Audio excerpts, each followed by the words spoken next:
जवानी के जोश में जो अपने होश कायम रख लेता है वह बुढ़ापे में सुख पाता है। आजकल लोग स्त्री को जीवन साथी के रूप में कम, कामिनी के रूप में अधिक देखते हैं। अधिकांश तो विवाह ही इसी उद्देश्य से करते हैं, किंतु जो इस गलत मानसिकता का शिकार होगा अंततः उसे दुख ही भोगना पड़ेगा। इसी उद्देश्य से एक शिक्षाप्रद कहानी आपके लिए प्रस्तुत है। एक गांव में कुमार नाम का कुम्हार रहता था। माँ बाबा बचपन में ही गुजर गए थे, अतः कुमार कुंवारा ही था। माँ बाबा की मौत से उसके राजो के हृदय को ऐसा आघात हुआ कि वह दिन रात गुमसुम रहने लगा। गांव वालों ने उसे बहुत समझाया, किंतु उसे समझ नहीं आया। फिर एक दिन वह गांव से दूर एक पहाड़ी पर झोपड़ी बनाकर रहने लगा, किंतु जीने के लिए अर्थोपार्जन तो करना ही था। कुछ दिन तक तो सदमे से निकल ही नहीं पाया, किंतु एक दिन उसे एक बाबा मिले। बाबा ने जब जाना कि वह पहाड़ी पर अकेला रहता है तो उसके माता पिता नहीं हैं, तो वह भी उनके साथ रहने लगे। बाबा और कुमार की जोड़ी खूब जमी। बाबा ने धीरज बढ़ाया कि आना जाना तो संसार का नियम है बेटा, इसे इतना दुखी नहीं होना चाहिए तथा अपने नए जीवन की शुरुआत करना चाहिए। बाबा ने उसे याद दिलाया कि अपने पिता की शिक्षाओं का अनुसरण करे। कुमार को बात समझ में आ गई। उसने पिता के सिखाए अनुसार कुमार ने मिट्टी के घड़े बनाना शुरू कर दिया। जब सभी घड़े बनकर तैयार हो गए तो वह उन्हें पकाने के लिए जंगल से लकड़ी लेने गया। जंगल से जब वह लकड़ी लेकर आ रहा था तो उसे प्यास लगी, लेकिन जंगल में पानी कहाँ मिलता। उसने एक पेड़ पर चढ़कर चारों ओर अपनी नज़रें दौड़ाईं तो ज्ञात हुआ कि दूर एक सरोवर है। वह पेड़ से उतरकर लकड़ियों का गट्ठर अपने सिर पर रखकर सरोवर की ओर चल दिया। थोड़ी देर बाद जब वह वहां पहुंचा तो उसने देखा कि कुछ स्त्रियां सरोवर में जल क्रीड़ा कर रही थीं। जैसे उन्होंने कुमार को देखा, उन्होंने उससे तुरंत पानी पीकर जाने का आग्रह किया। कुमार ने पानी पिया और चल दिया, किंतु भीगी वस्त्रों में स्त्रियों के रूप सौंदर्य का दर्शन, साथ ही यौवन की मादकता को देख कुमार का मन बार बार उन्हें देखने को मचलने लगा।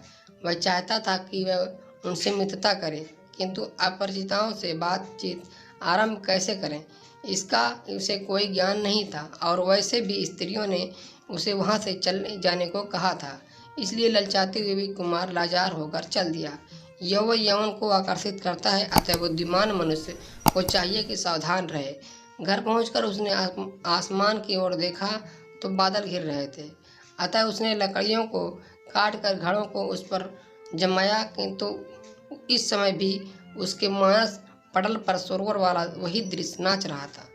अतः वह उन्हें ख्यालों में खोया हुआ सो गया। उसे नींद इतनी गहरी आई कि बाहर हवाएं चलने का उसे कुछ भी आभास नहीं हुआ। कुछ देर बाद वर्षा होना आरंभ हो गया।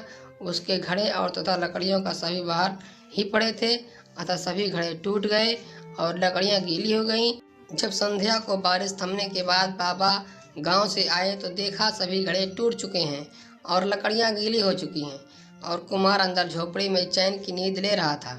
आंखें बंद चेहरे की मुस्कान को देख बाबा को उसकी मूर्खता पर हंसी आई।